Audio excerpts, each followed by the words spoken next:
Welcome to Ghouls Night Out with your hostesses, Brandy and Jody.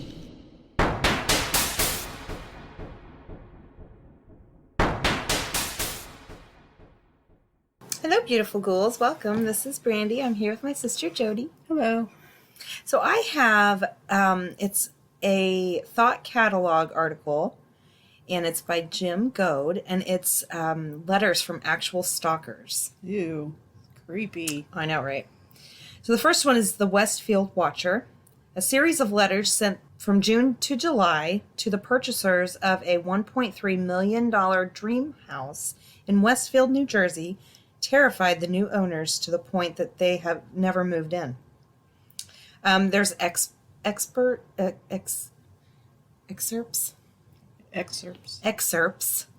from the letters. It says, the home has been a subject of my family for decades. I have to be put in charge of watching and waiting for its second coming.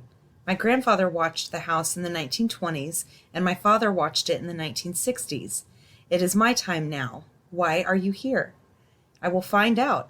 Now that they have to flaunt it, they have to pay the price. Tisk, tisk, tisk, bad move. You don't want to make a 657 Boulevard unhappy. I guess that must be the address. Do you need to fill the house with young blood I requested? Once I know their names, I will call them and draw them to me. I ask the woods to bring me young blood. Have they found what is in the walls yet? In time they will. I am pleased to know your names now and the name of the young blood you have brought me. It will help me to know who is in which bedroom, then I can plan better. All the windows and doors of 657 Boulevard allow me to watch you and track you through the house. Who am I? I'm the watcher and have been in control of 657 Boulevard for the better part of 2 decades now. You have to change it and made it so fancy. It cries for the past and what used to be in the time when I roamed the halls. When I ran from room to room, imagining the life of the rich occupants there, and now I watch and wait for the day when the young blood will be mine. It almost makes you think that it's somebody playing a joke. Yeah, but I think because I think that's what they thought in the beginning, and you can look up. It goes into much deeper Yeah, I've heard the stories detail before. But I think they thought it was a joke at first, and then they started talking to people around, and I don't know. I think it was like a series of letters for years. It's just weird. And I believe in some of the letters they indicated, or they named their children's names, like they. Oh, that's not. Yeah, it scared them to the point where they never moved in the house. Well, yeah, so. It would scare me too. Yeah. Okay, the second one, if you are a girl and have a pit bull terrier, stop.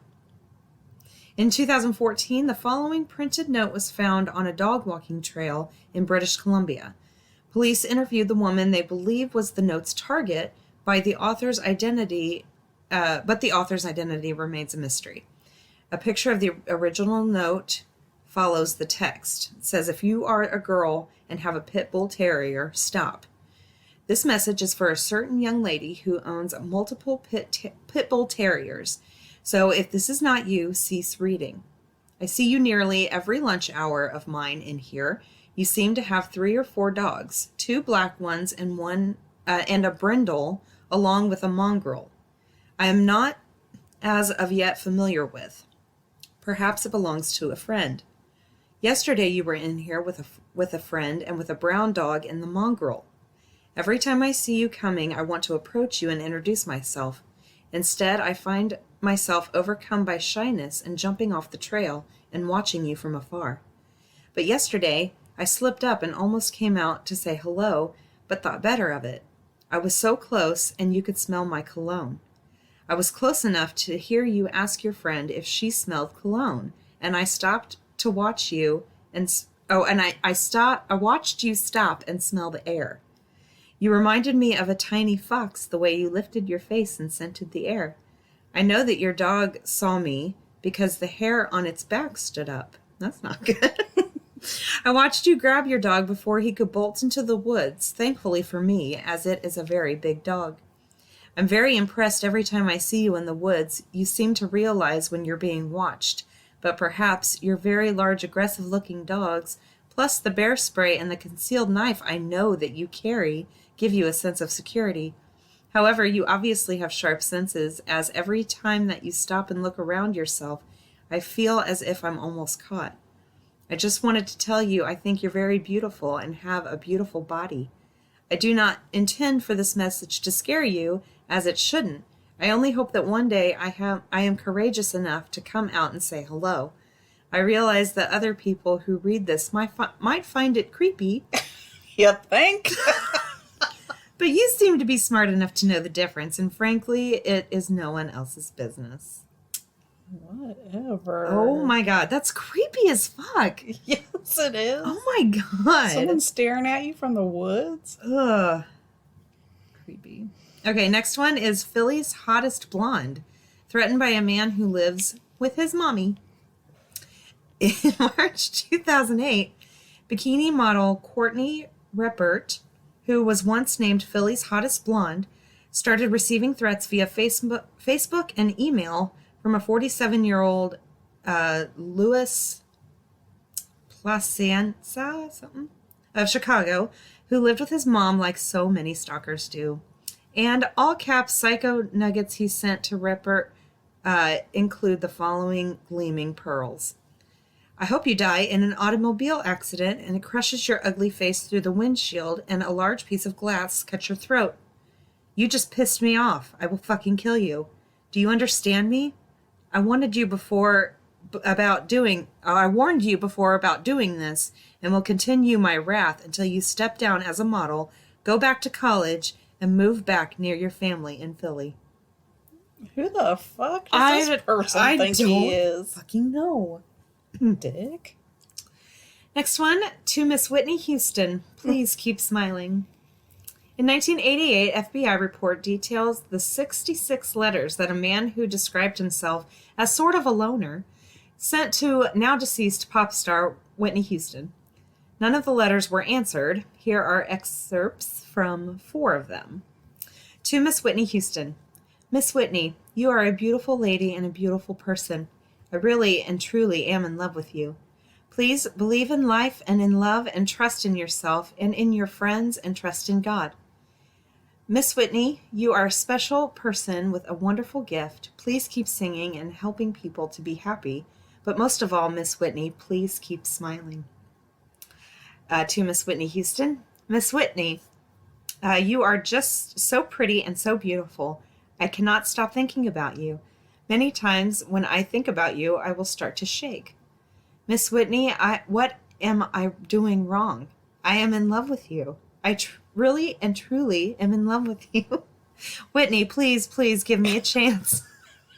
Whatever you decide to do, could you do one thing at least? Oh my God. Please keep smiling. Oh my God.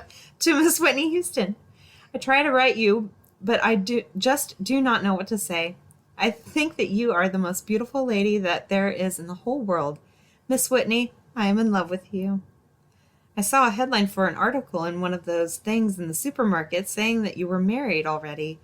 I am sure they made it up, but I almost broke down right then and there, and I have still been sick for the last several days. I cannot stop thinking about it and just shake and feel sick in my gut. Miss Whitney, why can't you respond to my 70-plus letters? Miss Whitney, I really am in love with you. Please believe me. You probably think I'm just crazy. Well, maybe I am. I just can't give up. I have to keep trying. I really am in love with you. Hug your kitty cats and smile that pretty smile of yours. Please keep smiling.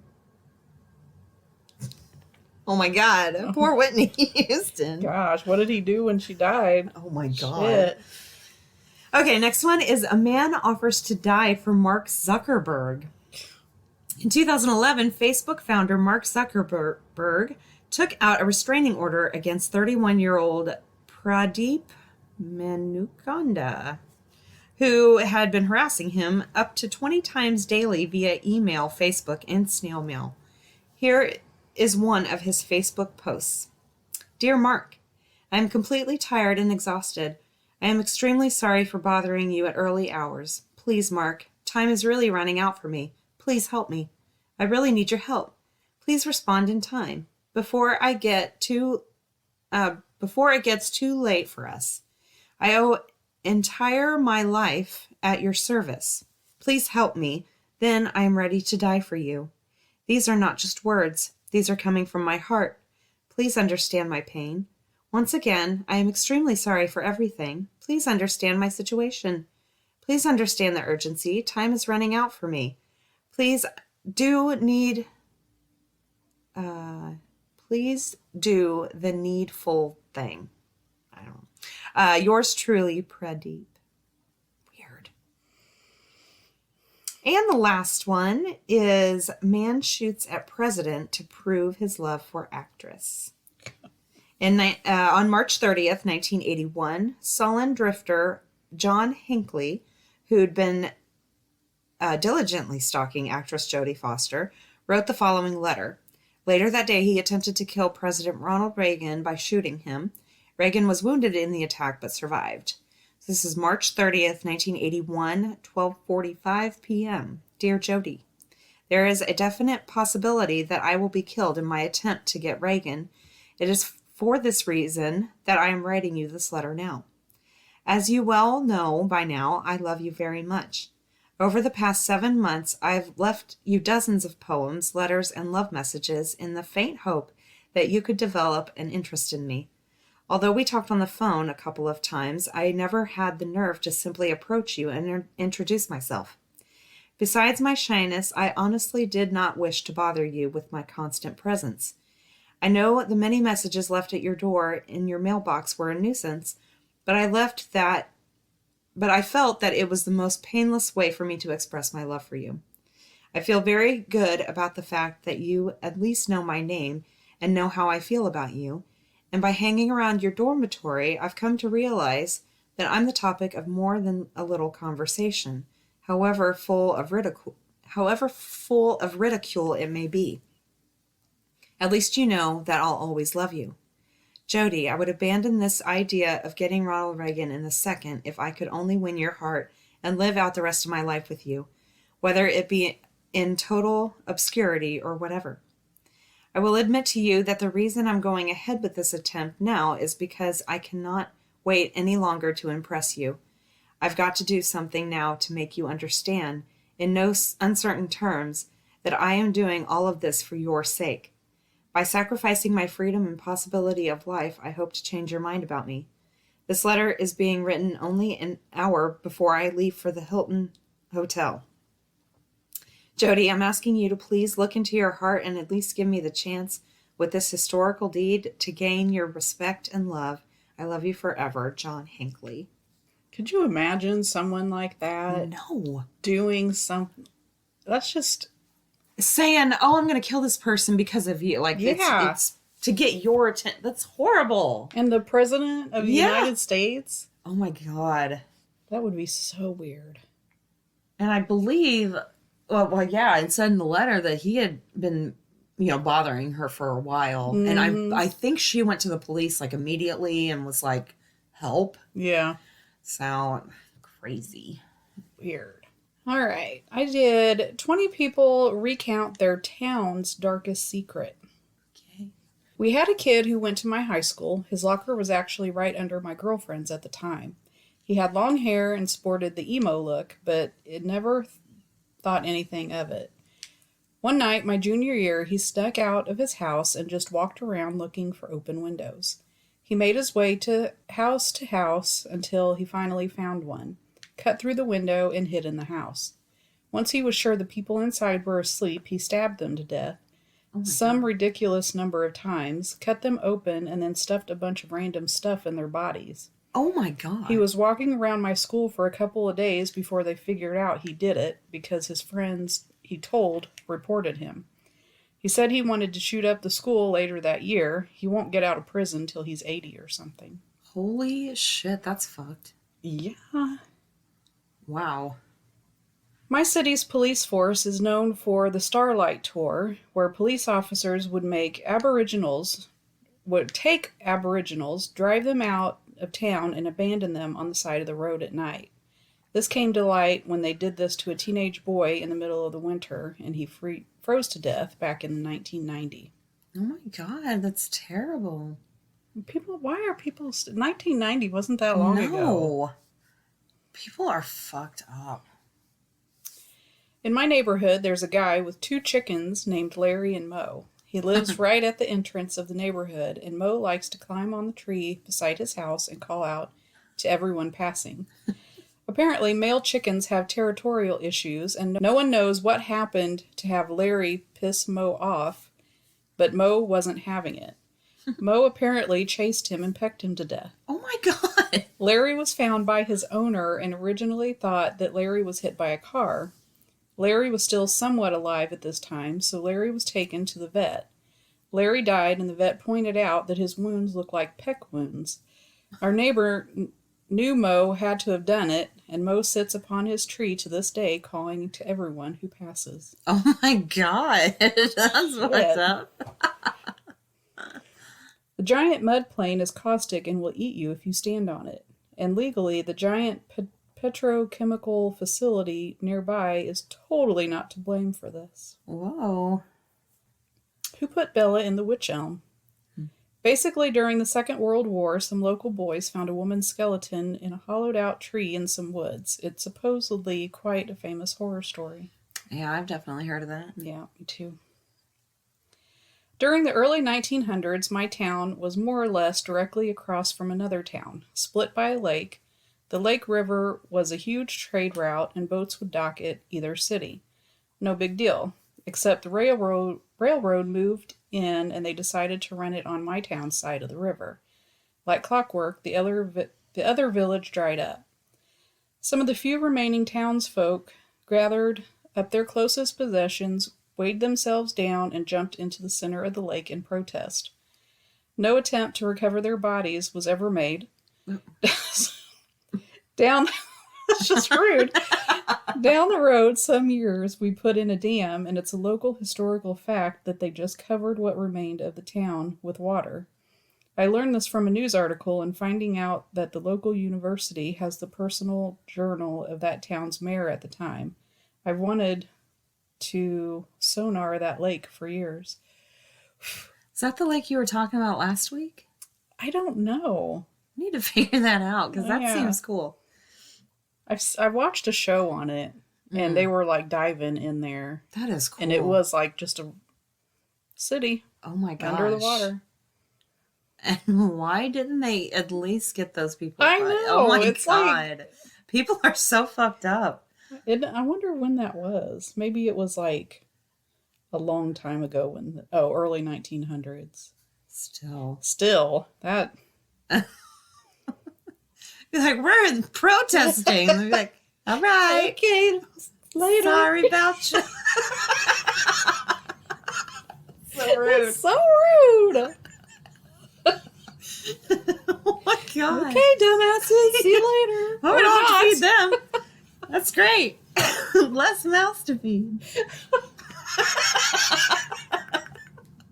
Oh my gosh, people are so stupid. Where I'm from in Canada, long ago, authorities would round up homeless people and auction them off as slaves. What? Yeah. There's an edit.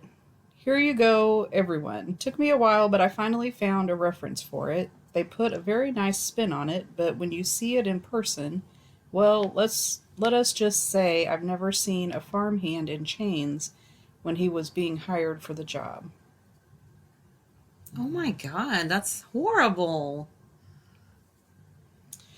Our mayor ordered an airstrike on an inner city block, ordered the fire department to let the fire burn, and police to shoot anyone that tried to escape. That's great. I wonder if that's that same story I did last week where they threw that bomb on the... Oh yeah, that's what I was thinking of when I was reading that. Oh my gosh, if it's not, then they've done that multiple times. I can't say that I would be surprised at that. That's so fucked up.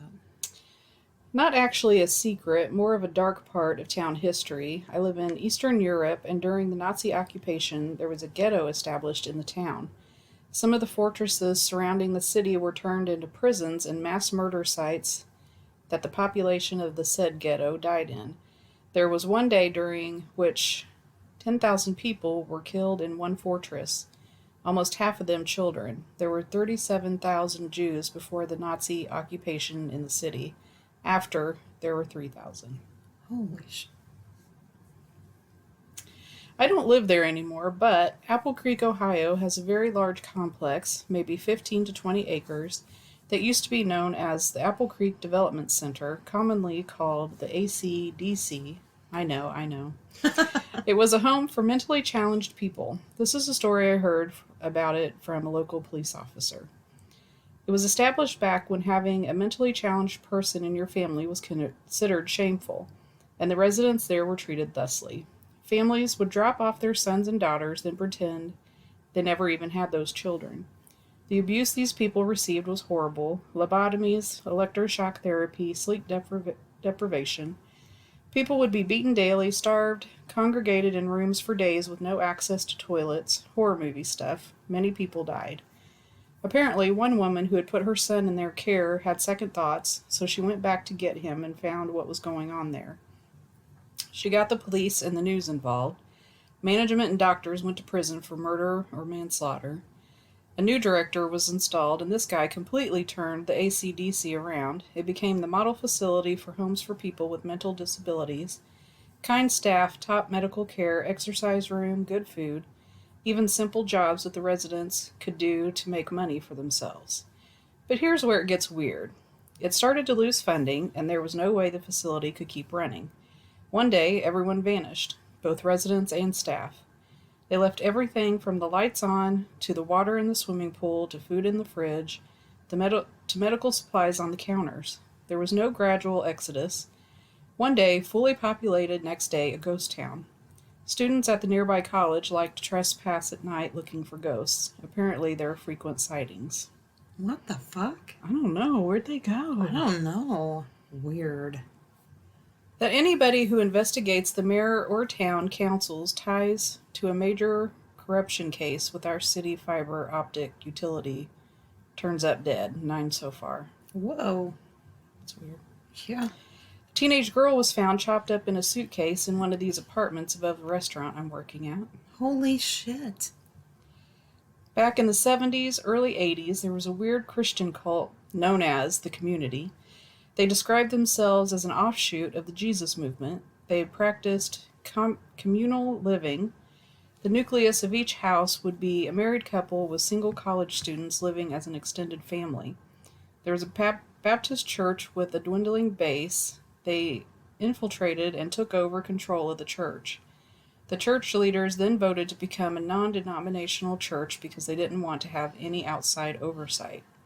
At some point, the group decided to buy an apartment complex so they could all live together. It all fell apart when financial improprieties were discovered. There was also a lot of sexual affairs and child abuse. Quite a few of those people are now pillars of the community, elected officials, town government, school board, teachers, etc. Perfect. Great. Oh my God. A few years ago, 2 teenagers, a guy and a girl, had to be convinced to stay away from each other and not date, despite their attraction. Literally every adult in their high school and the whole town were in on keeping these 2 kids apart. Turns out they, along with another classmate, were fathered by the same man, the town's former Catholic priest. Oh my God. Ew. Disgusting. Roanoke riot of 1893. Hard to believe this happened about 4 miles from where I'm sitting now. A lynch mob of reportedly over 1,000 gathered around the city jail demanding that a black man accused of assaulting a woman on the downtown market be turned over for lynching. The mob fought back against local militias and seized the guy. This disturbing account in the local paper the next day pretty much sums it up. D.V. Reed, who resides at the corner of Franklin Road and Mountain Avenue, saw a group of a dozen men come up the avenue, followed by half a dozen more who were dragging the Negro.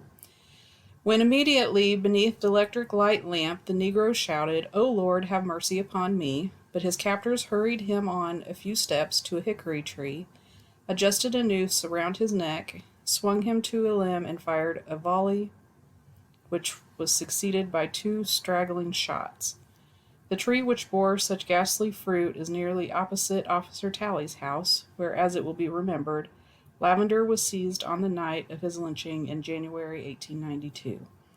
Many of the neighbors saw the hanging, and the shots soon attracted an immense crowd, which swelled constantly until, by daylight, it seemed as though the entire city had poured out to view the swaying form of the Negro, his soiled shirt front dabbled with blood, a true hangman's knot adjusted beneath his ear, on his back a card bearing the inscription, Mayor Trout's friend, and lower down another inscribed, Do not cut him down by order of Judge Lynch, while to his coat tail was pinned a copy of the Times containing an account of the lynching. His eyes protruded from their sockets, his tongue hung down upon his chin, and a more horrible spectacle never greeted a glorious autumn sunrise than the body of the wretch on account of whose crime half a score of gallant men had laid down their lives, and twice as many more been wounded. The scene was viewed by thousands of curious spectators, many of whom eagerly struggled for small pieces of the rope or stripped fragments from the coat of the dead man until the upper portion of the body was almost devoid of clothing. Needless to say, we don't celebrate Roanoke Riot Day here in Roanoke. I lived here for nearly 18 years before I came across any account of this episode. That was a newspaper article? Yeah. That is disgusting. Yeah. People are fucking nuts. Oh my god, I cannot believe that. It's disturbing as fuck. Yeah. Over the course of several months, 3 human feet have been found in bushes in our relatively small and quiet town. What? The last was a month ago. Nobody knows what the fuck. What? You just go outside one day and there's a foot. What the fuck? Oh my gosh, where are these people? I don't know. Holy shit. That is so crazy. It's not a secret, just something not well known, but we have one of the most fucked up big houses around. It was owned by a wealthy white family, surprise, surprise, who were midgets. Oh. They built this big house to fit the standards of little people. Oh my gosh. So even though it's 3 stories tall, it looks closer to 2.5. They owned quite a few normal-sized servants, though, so they still had to make it so the servants could move around. On top of that, they were apparently fucking ruthless in to their servants and horribly mistreated them because they were of normal size and they despised that. Oh, and then one day, the head of the house came home and murdered his whole family with a shotgun before turning it on himself. Oh my god. That's right. We have a midget owning, murder, suicide, big little house. It's cleverly called the Midget Mansion. Oh my god. Okay, that's a fucked up story anyway. I would love to go in I there. know. I want to see it. Oh my gosh. That's that's a beautiful thing if it didn't turn out that way. They Holy were obviously shit. fucking crazy. Oh my god. I wonder where it's at. It doesn't say. Huh. We could probably look up Midget Mansion. Maybe, yeah, maybe. Okay, I got 2, both of them concerning me. I am a Black Asian, an African Asian, if you will. Literally, I am half Zambian and half Malay. Okay. I was born in Zambia.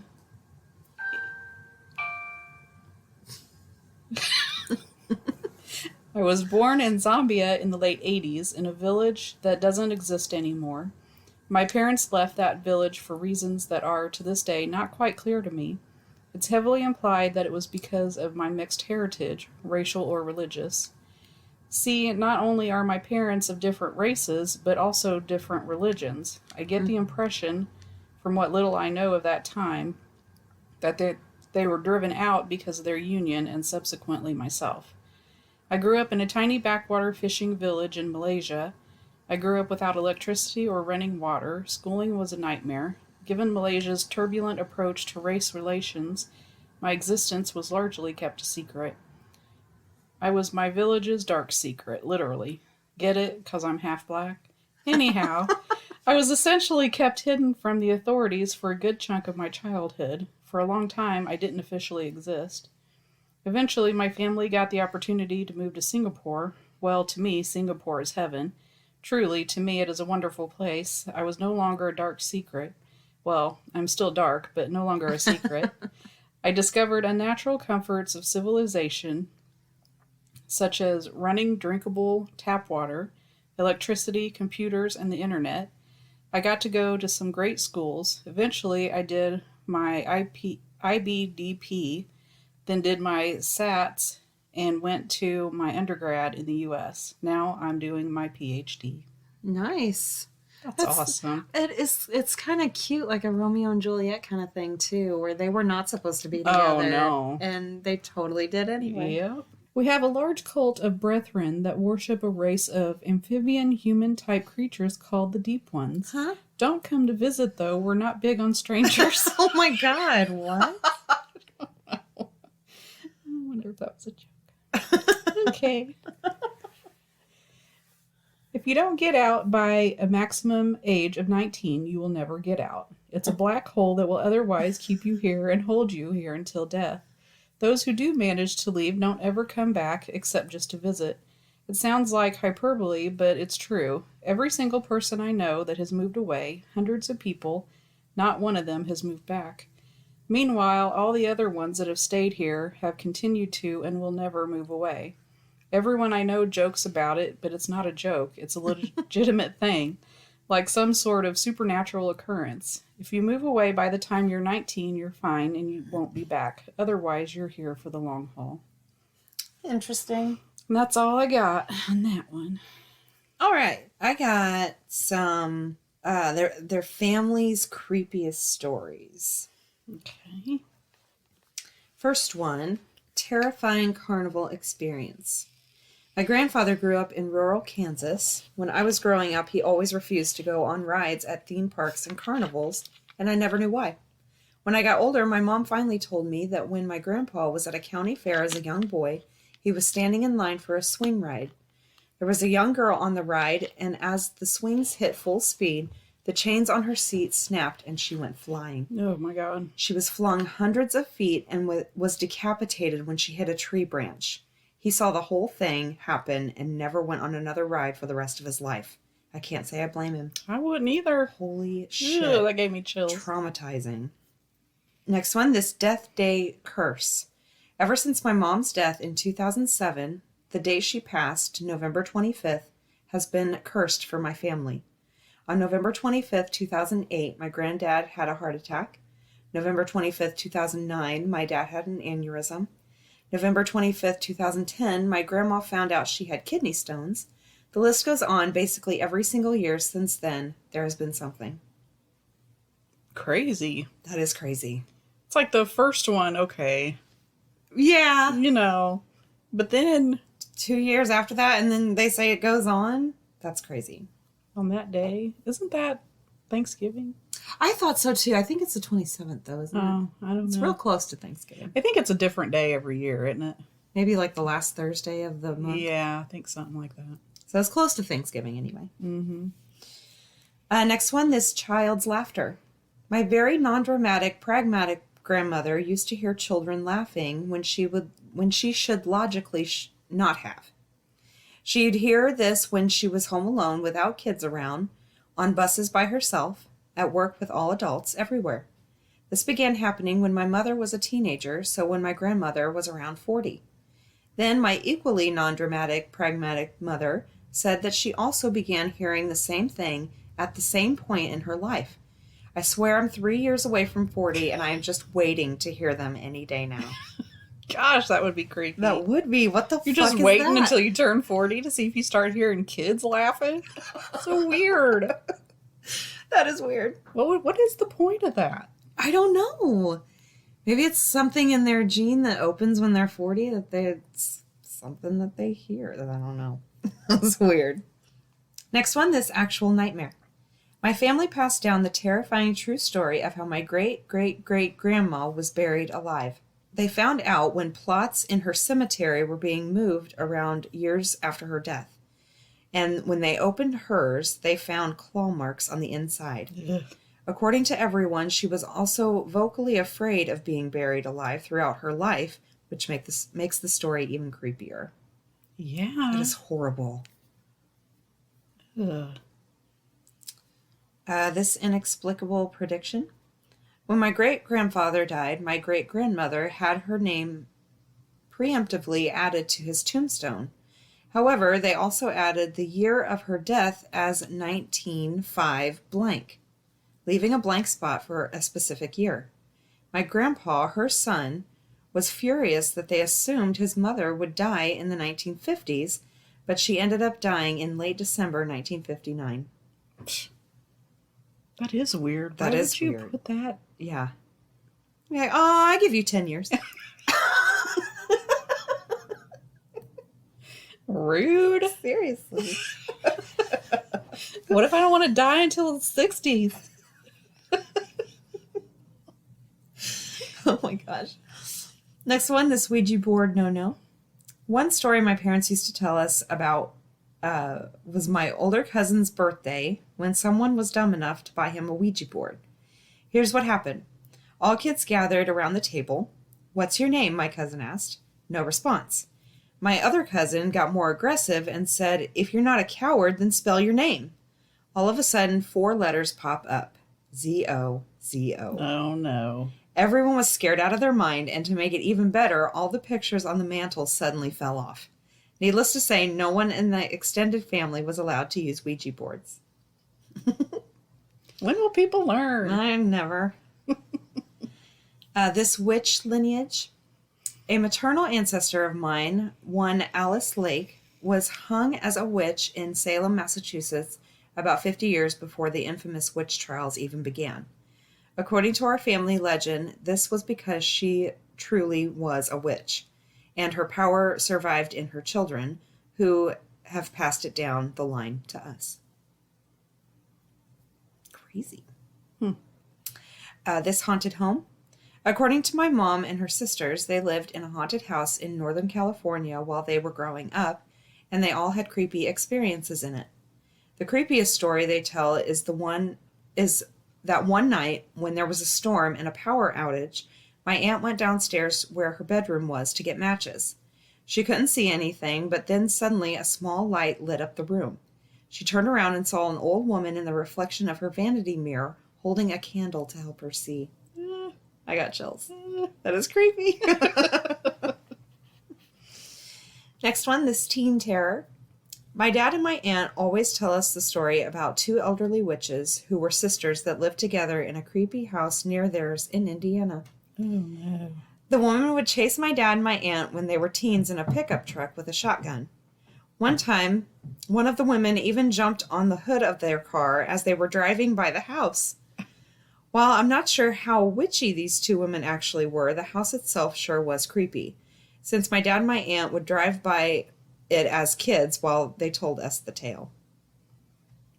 Weird. It is weird. Why did it have to happen in Indiana? You think we're going to be those sisters when we're old? We're old and bored. What do you want to do today? 2 witchy sisters. Let's jump on a hood of a car and shoot at some teens. Shit out of somebody. Okay, this odd death.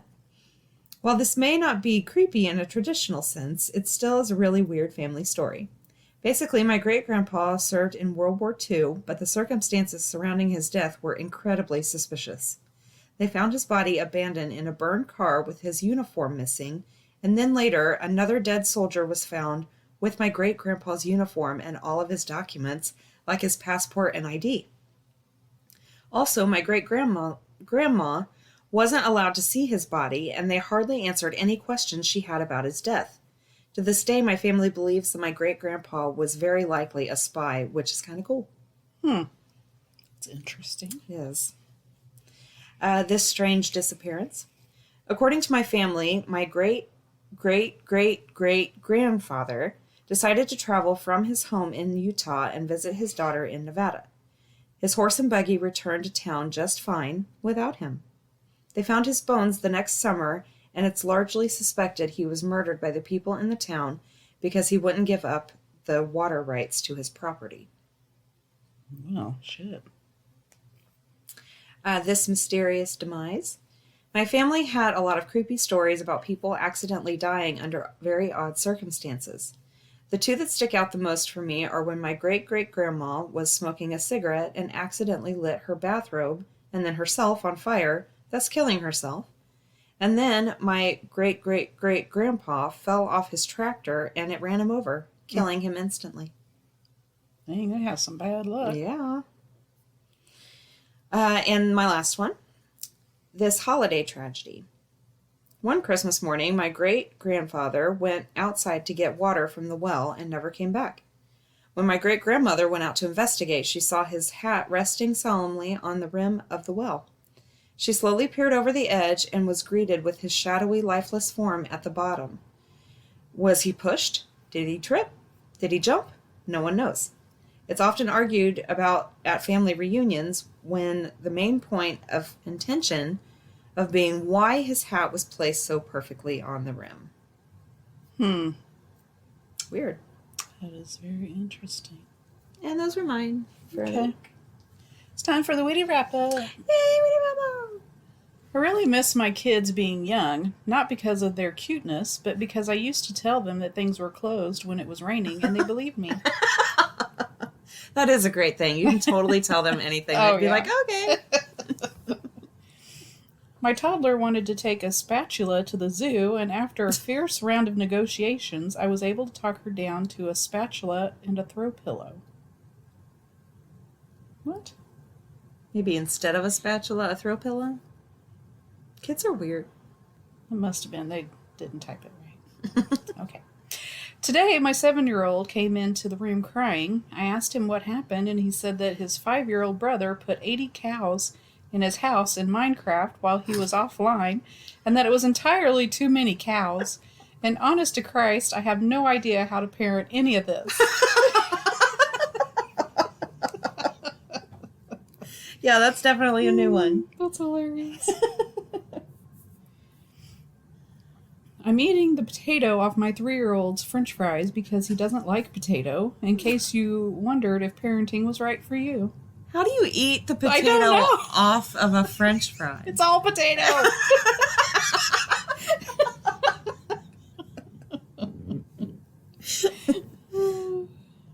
Weird. No one wants your attention more than a kid in the back seat of a vehicle you're driving while you're trying to locate an address. I know, my kids always... Oh, Mom, I meant to show you this video when I'm driving. I'm like, dude. And they're teenagers. I'm like, I can't look at that right now. Are you kidding? They're so oblivious. I know. Today was a very special occasion for my 5-year-old. It was the first time he called his mommy bro. Oh, my God. I can't tell you how many times I've been called bro. Bruh. When they're older, they want to hang with me, I think, as my kids have 15 things to tell me while I'm on the toilet. It's why? Why does that happen? I don't know. Overheard a teenage girl ask her dad to explain what started World War II. He tried to play it cool, but I could see it in his eyes. This was the moment he had been waiting for 15 years. Oh, God, buckle up. You're going to regret that. My kids can lose something I bought them for $20 and up and not even flinch, but could lose a stick they found in the yard and cry about it for hours. Yeah, that's typical. Nobody is more drunk with power than a teenage lifeguard with a whistle. Me. Why do my kids never listen and keep ignoring me? My microwave. Beep, beep, beep. For the 72nd time. Try this coffee mug out. Or take this coffee mug out. Yeah, we don't pay attention either. No. My youngest is named Rose, and she has spent all of early June walking around the neighborhood, looking at everything in bloom and whispering, "It's my season. Give me this energy." That's cute. Sally just made me sing My Little Pony song for her. I complied, and then she said, "Do it again, but without all those bumps in your voice." Sally didn't like my vibrato, and now I'm self-conscious. The bumps in your voice, that's cute. My 6-year-old loves bananas and loves pancakes, but when Daddy makes banana pancakes, I'm the worst dad ever. What the fuck? I wore red lipstick today, and my four-year-old, while wearing his underpants inside out, boldly informed me that I look like the Joker. Oh my god. What a Kids are asshole. so mean. But damn it, you gotta listen. You look like the Joker. With his underpants inside out. Typical male.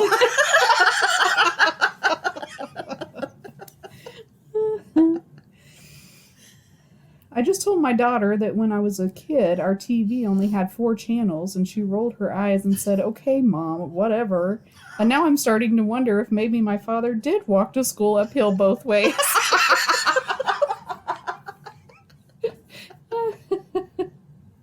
Oh my god, they don't believe her.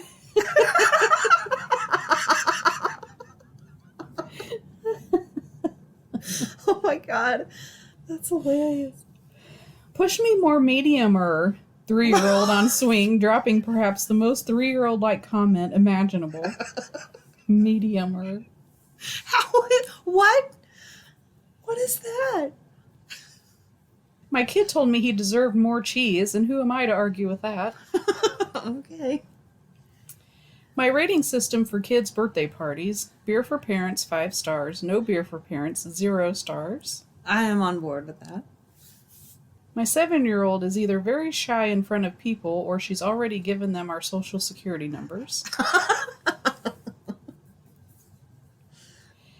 If you have a kid who showers on their own, you have to remind them to use soap and shampoo every so often, otherwise they forget those products exist. I learned this the hard way after my son asked me what the soap looked like. Oh my god. What soap? What's that? And that's all I got. All right. Well, thank you guys for listening. Send us your stories. We need them. goalsnightoutpodcast@gmail.com. You can look us up on Facebook, request to join the group, rate, review, and subscribe wherever you listen. And we will talk to you next week. Later. Bye.